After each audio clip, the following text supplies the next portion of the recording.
Fala galera, beleza? Tudo em paz com vocês? Sejam todos muito bem-vindos. Começamos agora mais uma live entrevista aqui no canal do Jornal Diário de São Paulo. Hoje nós vamos falar com Andi, Deris, vocalista da banda Halloween. Antes de qualquer coisa, agradeço o pessoal que está nos assistindo, o pessoal esperou a gente resolver alguns probleminhas técnicos aqui. Vamos falar com Mr. Andi Deris.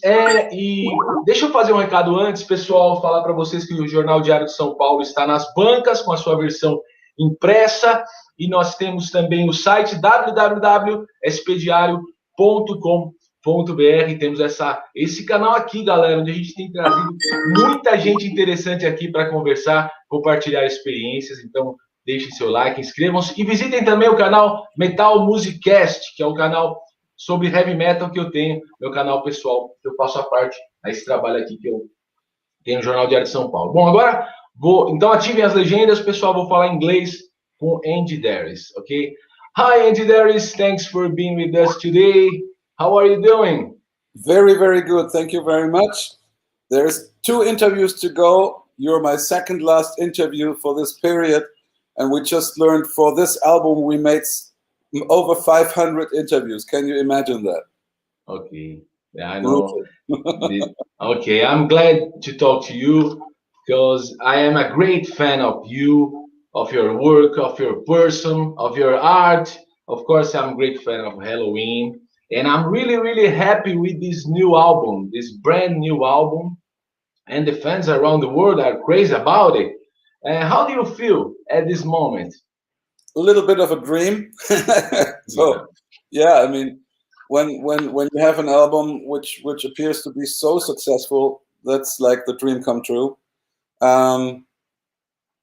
We had this little pressure because with Pumpkins United, everybody expected something big to come, and we just hope that we fulfill the dream. And yeah, I think me personally, I love the album. We did a nice mixture of 30 years of metal and like a little journey of an hour. Yeah, it's a dream come true actually. Now that the album is out on sale finally, we had to postpone it because of COVID. We had to postpone all the tourings. But finally, it's like a big relief to have it out there, let the people listen to the album. And probably it's a good time to release it because we're still in that depressive time, and maybe an album like this gives you some extra power and some light at the end of the tunnel, if you know what I mean. Yeah, the music is a good way to feel better, and the music of Halloween is the better way to be better. So I'd like to talk about the lyrics, Andy. The lyrics of Fear of the Fallen. These lyrics are great. I have a friend. His name is Daniel Silveira. He studies philosophy and psychology. Okay. And he said that this lyrics has a powerful message. What's the message of these lyrics for you? Well, I actually intentionally wrote it some 2 years ago, and for me it was the old war between good and evil. And I took this Catholic belief thing, which when evil would overcome and mankind would get more and more into evil spirit or evil things, or even if a great war would come that could maybe nearly destroy mankind, there's always a secret group of angels or a group of a power which stands up and helps mankind before it's getting distinguished. And I love this idea because it's, for me, something that calms me down, and whatever happens in our world, there'll be a higher power which will help good to proceed. And so this is for me something like when I listen to the little Andi, the 6 or 7 years old Andi, it always gave me the peace to know there's a guardian angel, or there are guardian angels who watch over us. And actually that's the whole thing about it. when you have to decide for good or bad. And sooner we are all in our lives, not only once, but more often in our lives, we see ourselves in that state where we have to decide: do we go for this or for this way? And sometimes we know exactly in our heart that's the wrong way. Sometimes we still go the wrong way because maybe it's more money or it's more power or whatever, but we know it's the wrong way. And in our life, we have not only to decide for right or wrong. I think it's a constant learning process. So I think everybody has to decide. I don't know. I remember I had to decide at least 3 times if I go for left or right, good or bad. There's always this temptation. Most of the time it's money. Sometimes it's love, where you do the wrong decision. Sometimes it's just power in a very theoretical way, where you think, okay, you can dominate, you can have power. And these are all decisions we have to make in our lives, not only once. But I think sooner or later, after, let's say, 20 or 30 years on this earth, I think you're an adult, you've seen a lot of things, and sooner or later you have to really decide for a side. When you're old enough, you definitely have to make your mind up, I think, for the rest of your life, where you stand. Do you stand in the brutal bad side, or which is only about money and greed and wealth and standing and, you know, or if you go for that side where you go, okay, I stand for life. For me personally, I hope I decided for life. I realized money is only important if you don't have money. But when you have money, which guarantees you a daily meal and your kids are safe and can go to school and you have a roof over your head, I think you can't ask more of life, because you have everything then. Maybe you got a little car even outside. So you're considered to be a rich guy in this world. But I know there are so many people who do have everything, but still want more and more and more. Then the car is not big enough. It has to be a Mercedes. When you got the Mercedes, it's not big enough. You have to have a Ferrari, and so on and so on. So at the end of the day, where does it stop? Do you really need a Ferrari? It takes you from A to B. That's what a car is there for. So at the end of the day, I make my peace with myself, and I tell myself, okay, even if I have only a little small car outside, but I got a roof over my head, the fridge is filled, my son is healthy, I'm happy. You know, what do I need more? And I think people who look for more and more and more and more are not really satisfied with their life itself. So the whole thing about fear of the fallen is about this system which turns into, we all want to have more and more and more. Even if you got everything, you want to have it better. And when you have the better version of your car or your house or whatever, then you want to have even more, and so on. Where does it stop? So that was the basic idea, where I say, okay, you've got to decide for life or decide for more. And I think that's the bad thing in our world that happens. Everybody wants to have more, even though he has already everything. Now you got like a super nice little guitar in the background, which means you got a guitar you can play with. But then you go like, oh, but there is a Gibson anniversary. I want to have that one. Yeah. Why would you need it? Do you really think you write better songs with a Gibson? You know what I mean? It's yeah, I know. I got it. It only costs you 10 times more, but at the end of the day, you will not be more successful.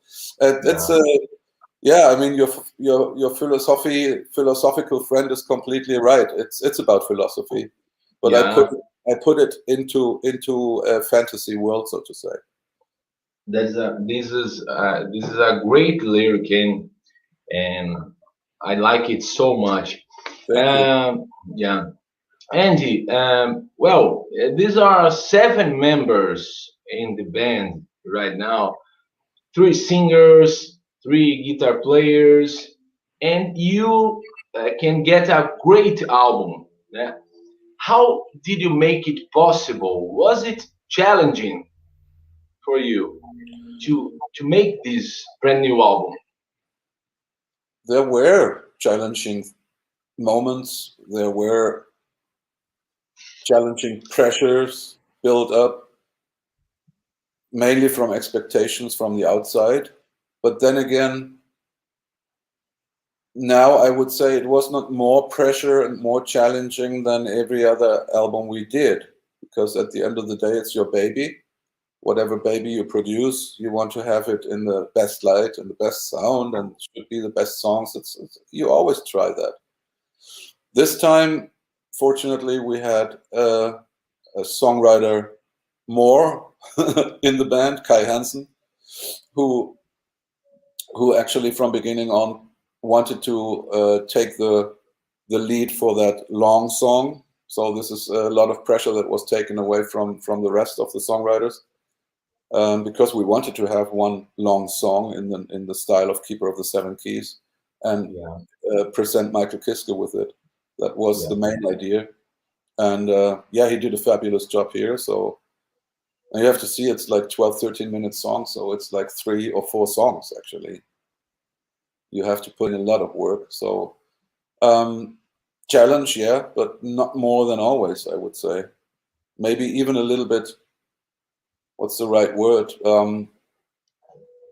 A little bit relieving, because you got Michael Kiske and Kai back in the band.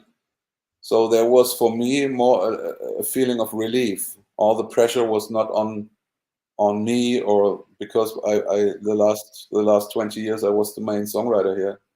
For me, it took away a lot of pressure, because I knew Kai will do a fabulous job. I've also listened to some ideas from Wyke, from Michael Wyckoff, and from Sasha, from the guitarist. And so I was completely relieved. So I went into songwriting like a hobby, without too much pressure, because I already knew there are great ideas. So that always takes away a lot of pressure. And so for this album, if you ask Andi, for me it was a challenge as always, but in a positive way.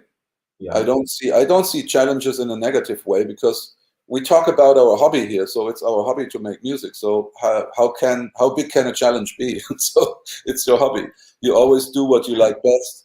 And if you write the right song to the right place at the right time, then that's a coincidence. You cannot force it. So a challenge, I always see it a positive way. Pressure is always something that I try to keep away, because if I make myself pressure, I don't do it out of hobby. So I do it because I have to do it. It's my profession, blah, blah, blah, bullshit. But I think if I would need that pressure, I would not be in a band. I would probably try and found a tech company or something like that. There is pressure, but in a band, I think you should not actually give in to pressure, because it's your hobby. You never may forget that this is your hobby. So go for your hobby, fiddle and diddle, and record the shit that you like, and don't listen to anybody else out there. Just do it the way you always did it. Okay, but have you realized it, Andy, that the fans are admiring you a lot more than before, because it's a big challenge for you as a musician, as a person. You know what I mean? Yeah, from that point of view, yes. But then again, that's all born because we are hobby musicians who played in a band, and suddenly it became more successful back in the days, and suddenly you had even a record company behind you, and you put your music out. You learned that people are out there who like what you do, and with the years it became more and more people who like the songs you do. And from that point of view, yeah, it's always a challenge, but I would reckon it for more or less a challenge for ourselves. Do we still love music that much that we are able to write great songs? You can only write a great song. For me, I can only write a good song when I really like what I do. And as soon as you put pressure on us, I think the songs will not be good enough. You know, for me, it's all about hobby. That you are now able to live off that hobby, that's another story. but it still should keep the same. I mean, I would never give in to a record company who would, for example, come and say, you have to do a song like this because now the times are like this, so you have to adopt. Then I would say, fuck you. That's not why I'm here. That's not why I started to make music. To listen to somebody like businessmen who think that that song could sell better now because the market is not into whatever metal style. I would definitely tell them to fuck off, because they would destroy my hobby. Okay. So I think that Nuclear Blast is a good record company for the heavy metal bands. That's good for you. Yeah, because Nuclear, I think they are, if not the only, but definitely one of only a few record companies where you could say there are metal fans working in a metal company. Yeah. You don't need to actually explain them what metal is. They are metal. So it's like you and me working in that company. We love metal, so we listen to a song and we say I love it or I don't. And there's no need not to trust that guy because he is a metalhead. He's a metalhead. So you don't need to explain your songs. I mean, we had companies back in the days where you really had to explain yourself. I imagine you have to explain your music. Yeah. And you go like, oh well, I think we have to get the fuck out of here, because when I have to explain my song and my music, then I definitely know that's not a metalhead. That's a business guy or an accountant. And I now have to describe what is my music and why are there maybe people out there who buy my music. I mean, imagine that. That's perverted. Yeah. Again, we don't write music because it sells. We write the music because that's what we feel. We write it. And we are in that super happy situation that this music is accepted out there and that there are lots of people who want to listen to that music. But it's not written because we want to please any fucking accountants, So, yeah, or lawyers. You don't make music for lawyers. Yeah. Well, for lawyers approve. Yeah. Definitely not in metal. We know other music styles do music. They write music just to please the company. Yeah. And they have a lot of success. I mean, that's not the point. The accountants know exactly what sells. So they want to make that you make that or this or that music, which just is big in television, blah, blah, blah. And the 14 or 13-year-old girls buy that stuff. That's one way to make money if we talk about industry.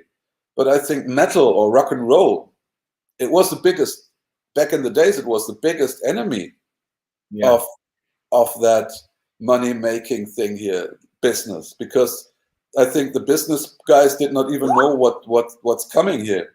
What is rock and roll? I mean, for them it was noise, and they did not understand that music, even with social lyrics and stuff like that, could even sell, because rock and roll is from street. You can tell the people what you think. Yeah. Normally, this is something that people don't want to listen to. Because when you talk or sing about problems, or sing about a fucked up world, or you sing about all the shit that's going down, in no music you may do that, but rock and roll music, and maybe there's sometimes some good lyrics in hip hop. Yeah. But that's it. I think a little bit of hip hop and mainly metal or rock music is the only music where you actually can tell the people what you really think without being censored. Unless you unless you use too much fuck and whatever words in your lyrics, then you're censored a little bit, because only guys up from 14 or 16 upwards may buy your record, blah blah blah bullshit, which is in itself perverted, because I think when I listen to the 12 years and 13-year-old guys running around here on the street, every second word is fuck. Yeah. You know, so, yeah. And But let's talk about the brand new album. mm, So it is. And first of all, I realized that this album sounds more organic and warm. Do you know what I mean? Uh, more what analog. what was becoming uncommon in power metal bands? Yeah, Uh, Power metal bands are sounding very digital. yeah, A lot of power metal bands. yeah. This brand new album of Halloween is not like this, like a digital power metal band. What do you think about that? Well, obviously, because we recorded the drums and the bass in Hamburg in the studio with the analog tape machines and with the original mixing desk that was used back in the days for the Keeper albums. We even used the original drum kit from Ingo Schwichtenberg, our uh, passed away drummer. He passed away in '94. And because we decided to make Pumpkins United and even name the album Halloween, I think it was for us super important to have Ingo in the band spiritually. The I know. spirit of Ingo is there. It's his drums. It's originally recorded on these tape machines where he recorded his last albums in the same studio in Hamburg. So that's what we try to capture. Also with the thing in mind that we wanted to have this old analog sound back into the digital domain. Because when you record something analog, you got the sound. Yeah. And then you can pass it over into digital without destroying it. You got the sound already. So then you can go into digital and go on working in the digital domain, which we did then in my studio here. But everything is recorded analog and the sound is brought onto the digital. So that's probably the secret. Even though I have to mention, it's not fair for our fellow musicians out there to say they should record analog because it sounds so much better. It's definitely a question of the price tag. I know what you mean. If you really want to record analog, you easily run into 5 or 6 times more expenses. So that's the sad truth, because analog nearly disappeared. So it's gotten super expensive to record on analog. So I have to say that the majority of the bands out there are excused because simply the budget is not there to record analog. They probably would if they could. I would wish them that they could, because their music would definitely sound better. Okay. Andy, why did you choose the two songs "Golden Times" and "Save My Hide" for bonus tracks, and not the normal track list of the album? Yeah, I mean, this is always a decision when you listen to the whole album, and if the majority thinks that this or that song is not really flowing inside the album, you have great songs which actually could be on the album, but you decide to release them as bonus tracks. They were album titles recorded for the album, but to put them on the album would make them a little bit of outstanding songs, maybe kill the flow, maybe not for other people. I mean, that's subjective. I mean, we had the feeling that the album is already a little bit too long, maybe, but then we decided, okay, we go for 60 plus minutes, and there you go. And these songs are now bonus tracks, and not really obvious bonus tracks. I definitely, you're completely right. But then, for example, I have written "Save My Hide" as a bonus track. I know it's a good song, but I have to admit that it's very outstanding from the overall style of the main album. So it would be something like a black sheep on the album, or a white sheep, or whatever. So yeah, I think it was the right decision. And they are there. I mean, you know, in the moment you can have it on only on Japanese releases, but you know, in 2 or 3 months' time, you can get it everywhere. So it's just a little bit of a delay for the other people to finally have the songs on their iPod or iPhone or whatever, you know. Okay. And there are two songs that seem to me, in my opinion, having some unisonic influence, and were neither written by Michael Kiske nor Kai Hansen.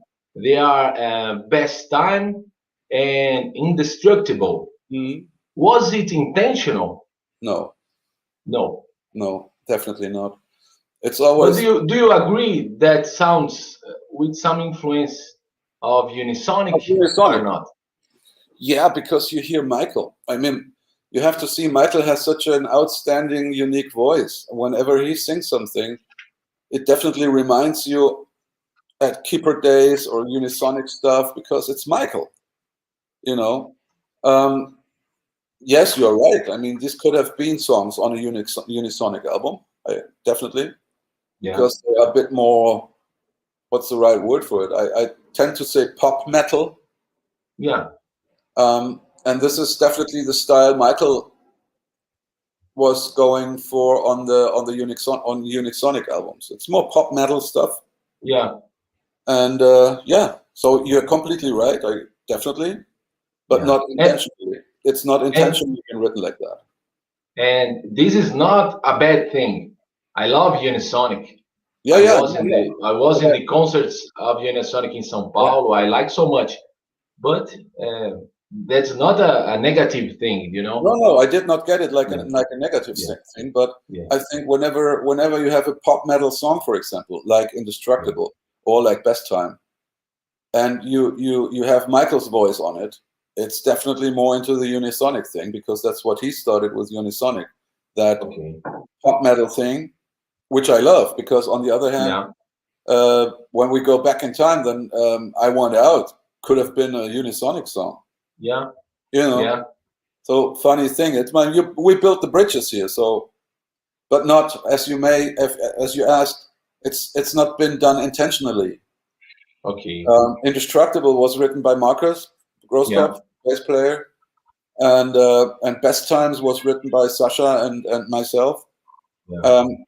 We definitely did not have unisonic in the back of our mind, like, you know. Honestly, I did not have anything in my mind when I've written my songs. So just wanted to please myself. Okay, Andy, let's follow into the end of our interview. I would like to share a story with you. Okay.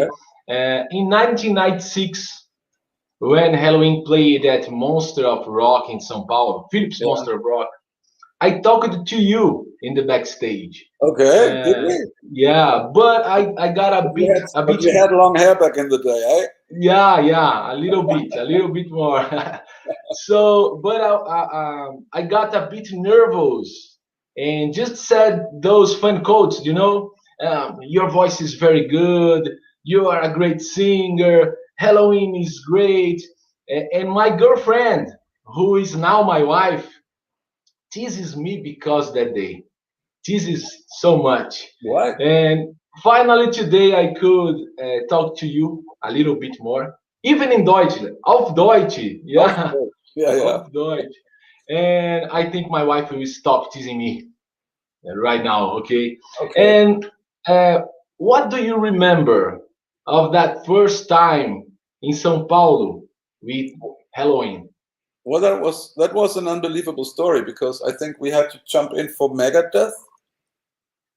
No, Megadeth in. I think King Diamond.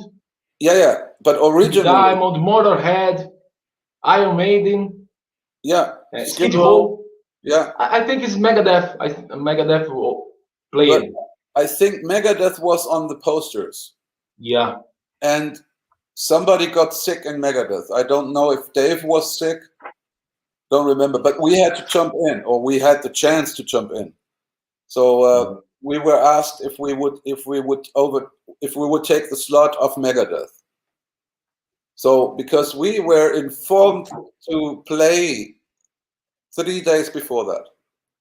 Okay. So I'd been in Germany. Actually, we thought we have holidays now and nothing is going on. And then we received the call, would you like to play the Monsters of Rock shows? Because this band cannot play because somebody got sick. And I think it was Megadeth and Dave. Because maybe I mix it up because Megadeth and Dave very often got sick. And we very often played instead of Megadeth because Dave got sick. So maybe that was one of these. And maybe it was not Megadeth, maybe I'm wrong here, but there was one band and somebody got sick, they couldn't play. They asked us to go there. 3 days before that, we decided quickly, yes, we're gonna do it. And flew to Brazil. And we've never played in Brazil, never. Honestly, we never played in all over South and Central America. We've never played in any country back in the days. And we did not know what to expect because do they know us there? Is it cool there? And with that feeling, do they know us there? Do they like us? Is it cool there? The first show was in Sao Paulo, Philips, Monsters of Rock, exactly. Yeah. And we entered stage and started out with We Burn from the Time of the Oath album. And I swear to God, we did not hear anything anymore because the people were going crazy. Everybody, I was there. I know. Yeah, it was such an unbelievable thing for a band to not know what to expect. Do the people know us? And suddenly you are having a welcome, which is the greatest welcome I ever had in my whole history.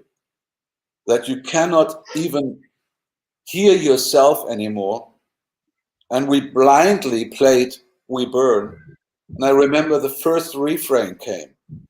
We burn, and the whole stadium was singing. I mean, I've never had that. I mean, this was unbelievable. I mean, we still talk about it nowadays because we all had tears in our eyes. It's hard to sing and it's hard to play with tears in your eyes, you know. So it was fantastic. I mean, this is something that you never forget. I'll take it with me into my grave. Great. And the last question, just one more question, okay? In my channel in YouTube, my channel is entitled Metal Music Cast. I make a series of videos explaining every Metallica lyrics and songs. Mm-hmm. I think you like this band, Metallica. Do you like Metallica? Sure. Yeah, sure. And I'd like to ask you, what's your favorite Metallica album and why? Oh, well, I've got two favorites, which I constantly play. I think it's 50-50. It's Master of Puppets and it's the Black Album. Why? Master of Puppets, for me, was the quintessence of metal. Yeah. Great songs on it. And as a hobby producer, I really love the Black Album because the sound is incredible. And still there are great songs on it. I mean, not as much as on Puppets, but yeah, definitely pleases me again and again. And when I'm into studio mode, then the Black Album is where you want to go. Okay. Thank you so much. And thanks once again. It's a pleasure to be with you. Thanks for your time. Would you like to leave a message to your fans? Yeah, I have to excuse that we're not there, but you know why we're not there. Everything's been postponed twice now. Finally, we at least have the dates for the European tour. Fingers crossed that it takes place next year in March, April. We start, and after the summer festivals 22, we'll definitely be in South America. I mean, if they let us play, we're gonna play. So thanks for waiting, and yeah, and hope to have a great fucking time when we're back. I think everybody will probably rock his ass off because we had like 2 years then where we where we're not able to be on stage or where we couldn't visit a concert, I think we're going to enjoy the fuck out of it. Okay, Andy. Once again, thank you. I hope see you in São Paulo. We will. And vielen Dank. Auf Wiedersehen. Auf Wiedersehen. Ciao, ciao. This is great Halloween album. Thank you, Andy. Pessoal, obrigado a galera que está assistindo aí. Muito obrigado. Espero que vocês tenham gostado. Estamos juntos. Andy Deris. Auf Wiedersehen. Ciao, ciao. Thank you. Ciao. Thank you. Ciao.